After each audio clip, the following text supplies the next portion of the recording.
पाकिस्तानी सेना का बड़ा ऑपरेशन। अफगान सीमा पर 16 आतंकी मार गिराए हैं। उत्तरी वजीरिस्तान में ये गोलीबारी हुई है। 22 और 23 मार्च की रात ये गोलीबारी हुई है। ये बड़ी खबर निकलकर सामने आ रही है। पाकिस्तानी सेना के द्वारा बड़ा ऑपरेशन चलाया गया है। पाकिस्तानी सेना ने अफगान सीमा पर 16 आतंकियों को मार गिराया है। उत्तरी वजीरिस्तान में गोलीबारी हुई है। 22-23 मार्च की रात को ये गोलीबारी हुई। हमारे सहयोगी अजय जांडियाल लगातार बने हुए हैं, उनका रुख करेंगे। अजय, जिस तरीके से ये बड़ी कार्रवाई पाकिस्तानी सेना के द्वारा की गई है, किस तरीके से अपडेट जो है मिल पा रही है आपको कि 16 आतंकियों को मारने का जो दावा है कितना सही?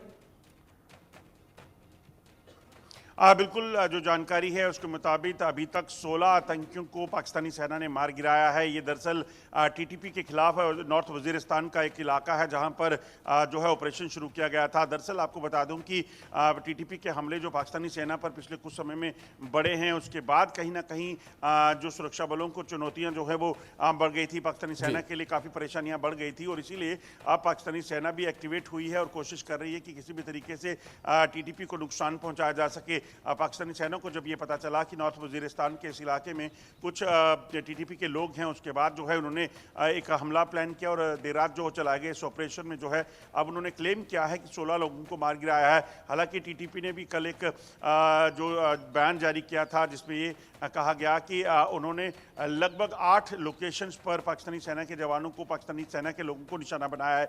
तो कहीं ना कहीं जो अंतरकला है इस वक्त दोनों के बीच, टीटीपी के बीच और पाकिस्तानी सेना के बीच, वो लगातार जारी है और पाकिस्तान के हालात जो हैं वो हर बदलते दिन के साथ जो हैं वो कहीं ना कहीं अब बदतर होते जा रहे हैं। इसके पीछे की वजह यकीनन मौजूदा जो स्थिति है, क्योंकि एक तरफ बीएलए, दूसरी तरफ टीटीपी, ये दोनों ही पाकिस्तानी सेना पर हमलावर हैं और पाकिस्तानी सेना का भारी नुकसान जो है ये कर रहे हैं।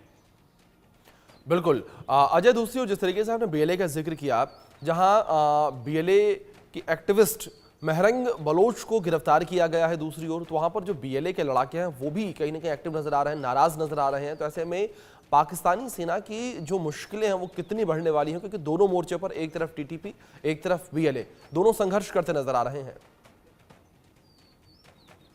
देखिए, जिस तरीके से लगातार पाकिस्तान के खिलाफ जो है एक आवाज़ उठी और पाकिस्तान के खिलाफ जो है मोर्चा खोला बलूचिस्तान में लोगों ने, और उसके बाद तहरीक तालिबान पाकिस्तान ने जो है पाकिस्तान के खिलाफ मोर्चा खोला, उसके बाद से कहीं ना कहीं स्थितियां जो हैं वो उनके विपरीत चल रही थी। और अगर आप देखें तो अब जो भी कोई आवाज़ उठाता है पाकिस्तान में, उस आवाज़ को दबाने की कोशिश की जाती है। महरंग बलोच की बात की जाए तो आप सोचिए 2 दिन पहले उसको जो है किडनैप किया गया और उसके बाद अभी तक उसका कुछ पता नहीं चल पाया है। उसके पिता को जो है वो गोली मार दी गई। एक पीसफुल प्रदर्शन चल रहा था बलूचिस्तान में जब उन लोगों पर फायरिंग की गई और उस फायरिंग में ये बड़ा नुकसान जो है उन्होंने किया सिविलियंस पे, जिसमें मासूम बच्चे जो हैं उनको भी गोलियों से दागा गया। तो ये अपने आप में बताता है कि पाकिस्तान में परिस्थितियां क्या हैं, पाकिस्तान में स्थिति क्या बनी हुई है कि लोगों को बख्शा नहीं जाता, मासूम बच्चों तक को गोली मार दी जाती है। तो यही वजह है जिसके कारण बलूचिस्तान में बीएलए खड़ा हुआ और बलूचिस्तान लिबरेशन आर्मी ने पाकिस्तानी सेना के खिलाफ मोर्चा खोला। इसी तरह से टीटीपी